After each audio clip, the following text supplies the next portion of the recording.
Electronic mail. Electronic mail, mail का मतलब समझ ही रहे होंगे, जैसे कोई चीज़ पार्सल करना, भेजना, मेल करना, वही मतलब है। मेल एक्सप्रेस वगैरह चलती है ना। तो यहाँ इलेक्ट्रॉनिक मेल से मतलब है कि हम इलेक्ट्रॉनिक माध्यम का प्रयोग करते हुए किसी भी इंफॉर्मेशन को एक जगह से दूसरी जगह सेंड करना चाहते हैं तो ईमेल का प्रयोग करते हैं। तो सबसे पहले तो हम बात करेंगे कि ईमेल में क्या क्या चीज़ें हम कर सकते हैं। क्वेश्चन कई बार आता है कि क्या ईमेल में हम पिक्चर भी, कई बार ट्रिपल में आया भी है, क्या ईमेल पे वीडियो भेजा जा सकता है। डेवलप बाय रे टॉमलिंसन।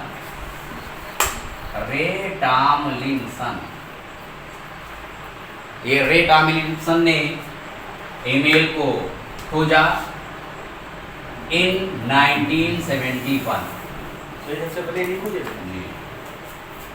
1971 में। वैसे पहला मैसेज जो आर्पानेट ने सेंड किया था वो तो 29 अक्टूबर 1969 को ही मैसेज सेंड कर दिया था। आर्पानेट होता है,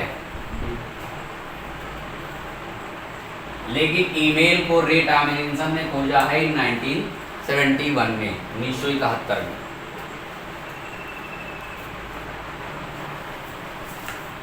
अब लिख लें कि ईमेल है क्या, ईमेल होता क्या है, डेफिनेशन। तो it is the method of sending message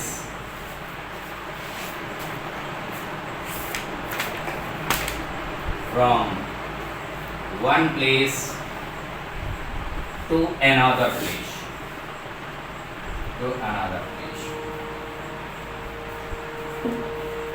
example में टेक्स्ट मैसेज, पिक्चर, वीडियो, ये सब हम सेंड कर सकते हैं। तो ये रहा ईमेल के बारे में। अब ईमेल की संरचना, structure of email. Structure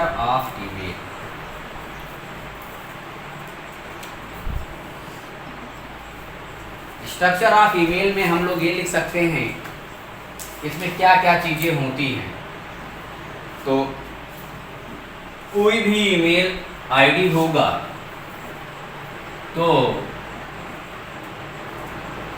email ID वो ऐसे, जैसे एग्जांपल के लिए अपना ही ईमेल आईडी लेते हैं, scit@gmail.com।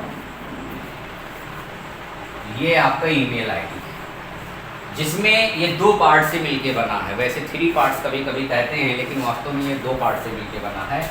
एक पार्ट ये है, ये @ का साइन है, @ बोलते हैं इसे, और ये आपका होस्ट नेम है, डोमेन नेम कह सकते हो आप, ठीक है। यानी किस पर जो है हमारा ईमेल बना, और इसे हम यूजर नेम कहते हैं, जीमेल पे तो बहुत लोग ईमेल आईडी बनाए हुए हैं, लेकिन ये यूजर नेम सेम नहीं हो सकता, बिल्कुल मोबाइल की तरह, मोबाइल नंबर की तरह। ये जरूर बदलना पड़ेगा। अब जैसे कोई scit@gmail का नहीं बना सकता ईमेल, क्योंकि ये मैंने बना रखा है। अब उसको चाहे यहाँ 0 बढ़ाना पड़ेगा, 1 बढ़ाना पड़ेगा, मतलब कुछ यूनिक करना पड़ेगा, क्योंकि यूजर नेम हमेशा यूनिक होता है, फिर वो किसी और का नहीं हो सकता, ठीक है। तो कुल मिला के ये कहा जा सकता है कि ईमेल 2 पार्ट से मिलके बना है, @ से ये अलग होता है। पहला यूजर नेम है और दूसरा ये डोमेन नेम है। अच्छा, आप लोग सोच रहे होंगे कि जीमेल पे ही क्यों केवल हम ईमेल बना सकते हैं। हाँ, ईमेल और जीमेल में थोड़ा डिफरेंस भी समझ लीजिए, नहीं तो बड़ा कंफ्यूज रहते हैं, है ना। ईमेल और जीमेल ऐसे मिलता हुआ जो शब्द लग रहा है बोलने में, लेकिन ऐसा है नहीं। जीमेल मेरा डोमेन नेम है और ईमेल आईडी ईमेल होती है। जिस तरह से हम लोगों ने जीमेल पे ईमेल बना रखा है, ऐसे हम याहू पे भी मेल बना सकते हैं, रेडिफ पे भी बना सकते हैं। ये सारे डोमेन नेम हैं जिन पर ईमेल आईडी बनाया जा सकता है, जैसे @yahoomail.com, @rediffmail.com, @rocketmail.com। ये सब हमारे डोमेन नेम है, डोमेन नेम है। यानी हम चाहें तो ये ईमेल आईडी हम जीमेल पे बनाएं या याहू पे बना लें, रेडिफ पे बना लें, रॉकेट पे बना लें, और भी ऐसे कई डोमेन नेम हैं जिन पर हम अपनी ईमेल आईडी बना सकते हैं। लेकिन जीमेल जो कि गूगल का है, ज़्यादा फेमस है, लोग इस पे ज़्यादा बना रहे हैं। नहीं तो सबसे पहले रेडिफ चलता था, बेहतरीन। रेडिफ पे आज भी लोगों की आईडी है। तो ईमेल अगर हम इसके साथ भी बनाए हैं तब भी हम इसको ईमेल बोलेंगे, लेकिन हम जीमेल नहीं बोल सकते, दोनों अलग है। जीमेल याहू की तरह एक डोमेन नेम है जो ईमेल की सुविधा प्रोवाइड कराती है। ये बात समझ पा रहे हैं? ठीक। कई बार लोग वेबसाइट और ईमेल में कंफ्यूज रहते हैं। क्यों? ईमेल आईडी को अपना वेबसाइट बताते हैं, जबकि ऐसा नहीं है। वेबसाइट www करके जो साइट होती है उसे कहते हैं ना, और ये ईमेल अलग है, वेबसाइट अलग है। आपकी वेबसाइट नहीं बनी है, आपकी क्या बनी है? ईमेल बनी है। ठीक। हाँ, अब आप चाहे जीमेल पे बना लो ईमेल, याहू पे बना लो, रेडिफ पे बना लो, आप किसी पे भी बनाए रहो, एक से मेल आप दूसरे पे कर सकते हो। जैसे जियो वाला BSNL को भी कॉल कर सकता है, ऐसे जीमेल पे आपकी ईमेल आईडी है, लेकिन जिसको आप मेल करने जा रहे हो उसका दूसरे डोमेन पे है, तो भी कोई प्रॉब्लम नहीं है, उसको मेल जाएगा। ठीक है, अपनी सुविधा हिसाब से। जिसको वोडाफोन अच्छा लग रहा है वो चला रहा है, नहीं तो कोई BSNL, कोई जियो चला रहा है, बिल्कुल वही सुविधाएं हैं इसकी। ठीक। बट ज़्यादा आजकल फेमस है जीमेल, गूगल का है, ज़्यादा लोग इस पर अपनी आईडी बनाते हैं। तो ईमेल कैसे बनता है इस पर भी बात करना है, आपके सिलेबस में है। How to create email account. हम ईमेल अकाउंट कैसे बनाएंगे? ठीक है, तो स्टेप है। सबसे पहले तो आप चले जाएंगे किसी ब्राउज़र पे। ब्राउज़र मतलब आपको इंटरनेट कनेक्ट करना है ना, कुछ तो गूगल क्रोम, जो भी ब्राउज़र आपके सिस्टम में पड़ा होगा उसको आप ओपन करोगे।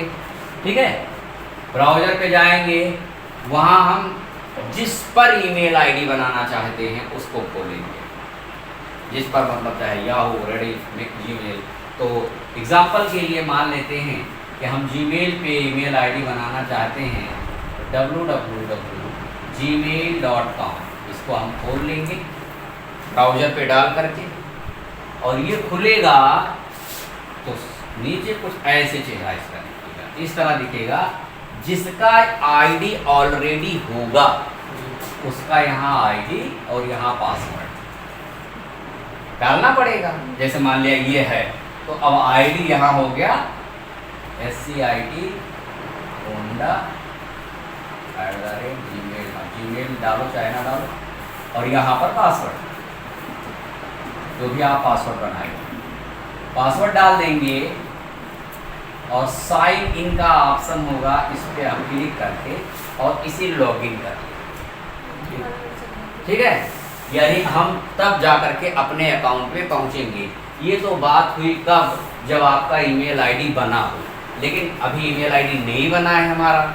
तो ऐसे जैसे हम www.gmail.com डालेंगे तो नीचे क्रिएट अकाउंट का एक छोटा सा ऑप्शन भी दिखाई पड़ेगा, क्रिएट अकाउंट।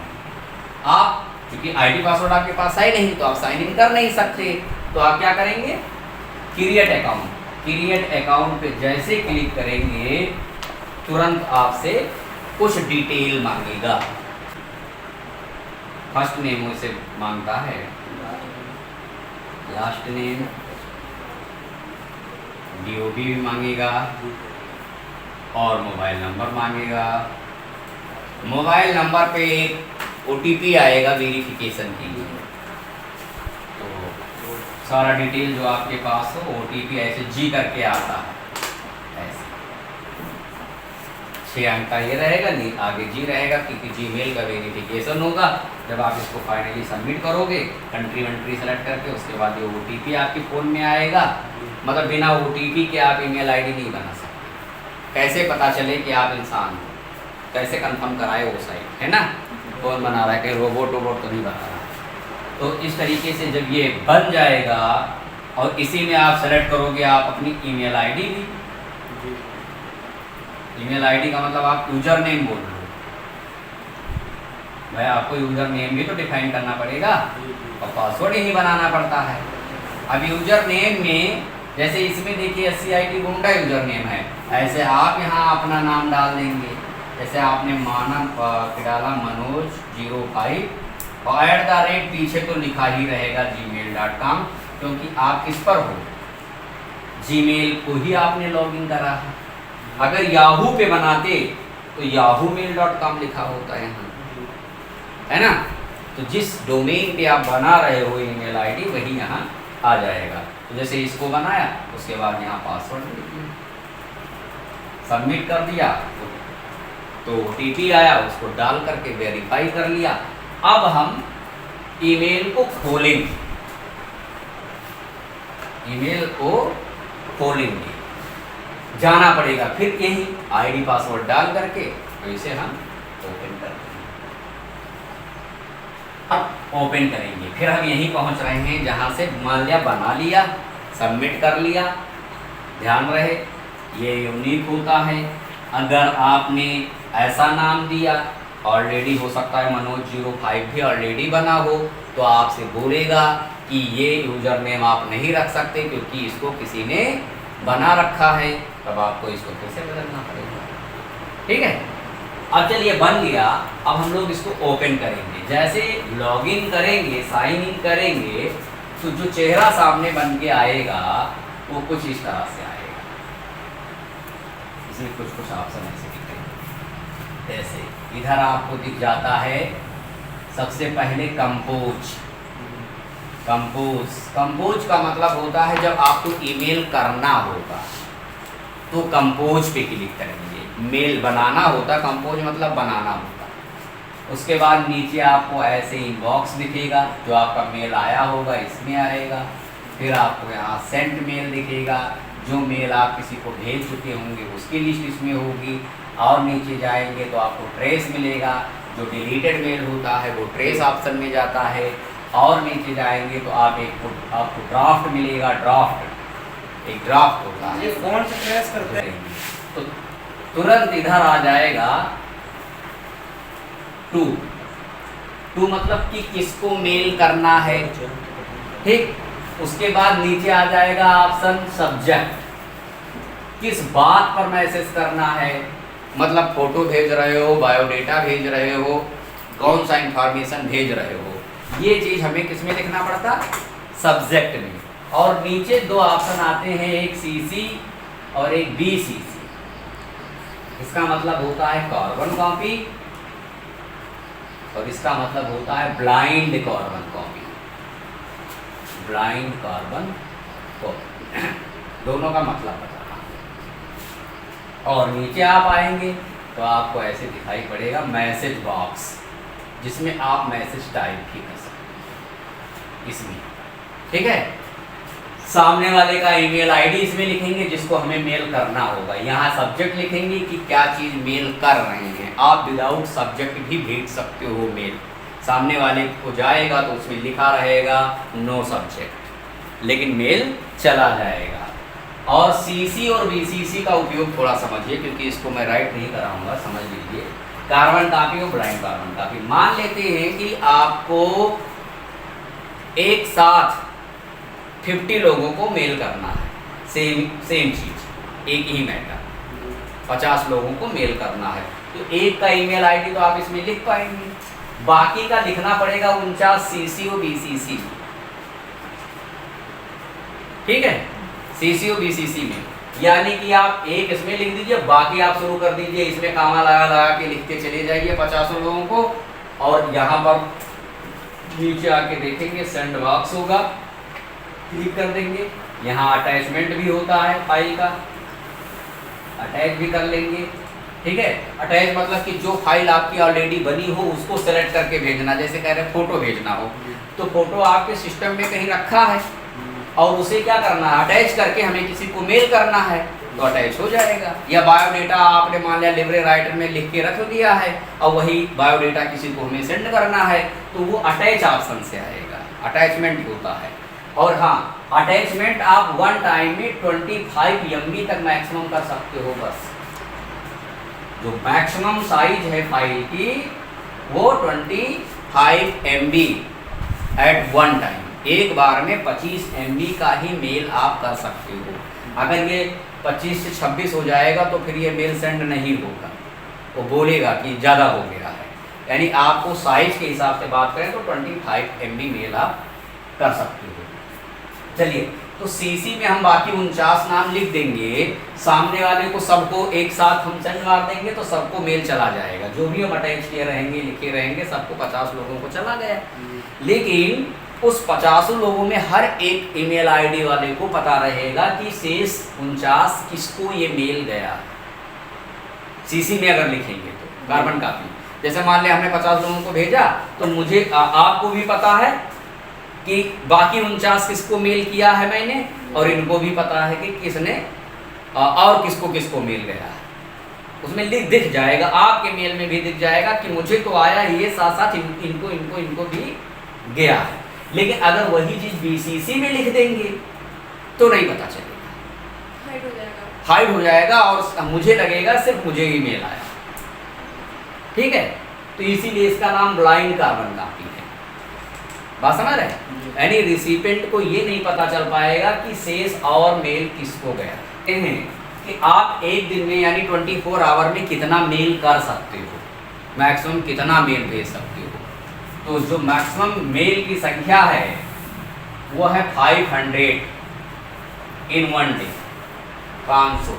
क्वेश्चन आता है 500 मेल आप 24 आवर में कर सकते हो। इतना जीमेल वाले ने आपको सुविधा दे रखी है और 15 GB का फ्री स्पेस आपको जीमेल वाले ने दे रखा है। 15 GB फ्री, यानी मेल का ट्रांजैक्शन, इनबॉक्स, सेंड मेल सब मिला करके 15 GB तक का आप फ्री में यूज कर सकते हैं। अगर बहुत ढेर सारा और ईमेल आपको लेना है, मान लिया ऐसे बहुत लोगों के ईमेल आईडीज होंगे कि पिछले 10 साल से यूज हो रहे होंगे तो 15 GB वो फिनिश हो गया हो, तब आप उनका काम कैसे चल रहा होगा? तब जीमेल वालों को पैसा देना पड़ेगा, पेमेंट। बात समझ रहे हैं?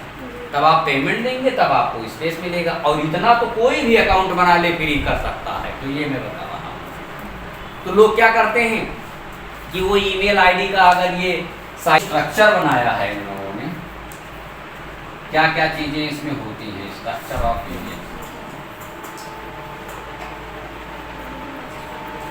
सबसे ऊपर वाले पार्ट को ये लोग हेड कहते हैं, हेड, ये हेड है। उसके नीचे आप आओगे, मैसेज बॉक्स जहां रहता है उसको बॉडी कहा जाता है। हेड है, बॉडी है।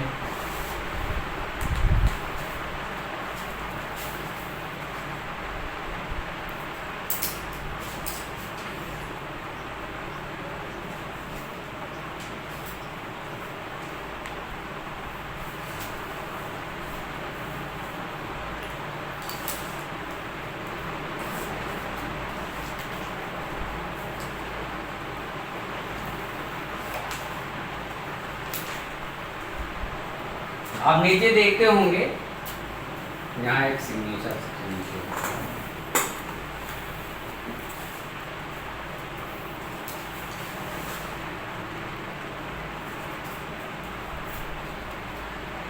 मेल जब किसी का आता है या आप करते हो तो उसमें 2-3 ऑप्शन निकल के आते हैं, जैसे रिप्लाई, फॉरवर्ड आता है ना,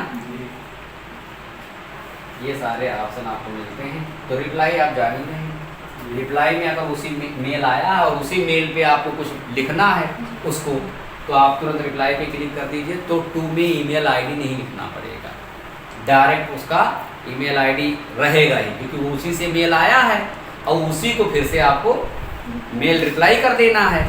तो अब रिप्लाई पे क्लिक कर दो। अगर यही मेल किसी और को फॉरवर्ड करना है, जैसे मैंने आपको भेजा और आप किसी और को फॉरवर्ड भेजना चाहते हैं सेम मेल, तो किस पे चले जाइए, फॉरवर्ड पे। फॉरवर्ड पे जाएंगे तो टू में फिर से ईमेल आईडी आपसे मांग लेगा कि किसको फॉरवर्ड करना चाहते हो, और मैसेज वही रहेगा।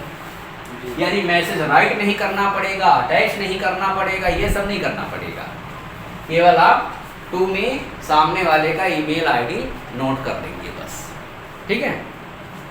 सर उसका नाम देना पड़ेगा? हाँ, ईमेल आईडी देना पड़ेगा, नाम ईमेल नहीं। ID। हाँ, सामने। क्योंकि देखिए जैसे किसी को कॉल करने के लिए, मैसेज करने के लिए मोबाइल नंबर जरूरी है, ऐसे किसी को मेल करने के लिए ईमेल आईडी जरूरी है। तो सामने वाले का ईमेल नहीं रहेगा तो आप ईमेल नहीं कर पाएंगे, ईमेल आईडी होना चाहिए। तो ये सारे ऑप्शन जो है मिलते हैं, फॉरवर्ड का है, रिप्लाई का है।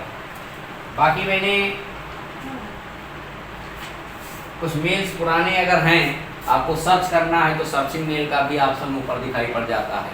जैसे बहुत पहले आपने मेल किसी को किया था, अब 1 साल बाद आप ढूंढ रहे हो उसके मैसेज कि हाँ ईमेल आया तो था या किया था, तो उसमें क्या लिखा था, तो वो आप सर्च कर सकते हो यहाँ से, ठीक है।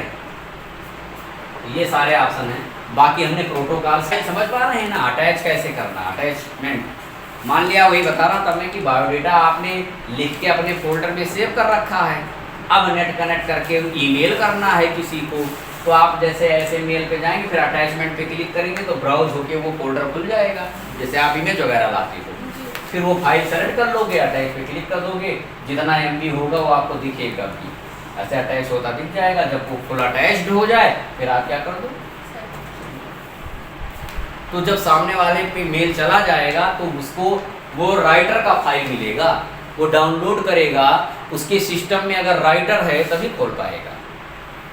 वे राइटर का फाइल आपने भेजा है तो राइटर होगा उसके अंदर सामने वाले के सिस्टम में, तो अभी तो वो फाइल हमारी खोल पाएगा। अब पता चला राइटर सॉफ्टवेयर ही नहीं है तो डाउनलोड तो ईमेल से कर लिया बट पढ़ नहीं पाएगा। हाँ, जो मैसेज में आप टाइप करते हो इसके लिए आप किसी की ज़रूरत नहीं है, मतलब किसी सॉफ्टवेयर की क्या ज़रूरत है, उसको ईमेल मैसेज में दिख जाएगा। यहाँ तो मैसेज वाली बात हो गई। और यहाँ जब अटैचमेंट करते हैं तो हमारा एक्सटेंशन का मुद्दा भी आ जाता है। एक्सटेंशन का मतलब कि वो किस एप्लीकेशन में फाइल है, कहीं इम्प्रेस में तो नहीं है, पावर पॉइंट में तो नहीं है, कैल्क में तो नहीं है, तो वो सॉफ्टवेयर सामने वाले के सिस्टम में होना चाहिए, तभी डाउनलोड करके वो पढ़ पाएगा, निकाल पाएगा, ठीक है। चलिए, नीचे एक सिग्नेचर होता है, इसकी सेटिंग भी होती है। ईमेल में हम कुछ चीज़ें सेट कर सकते हैं।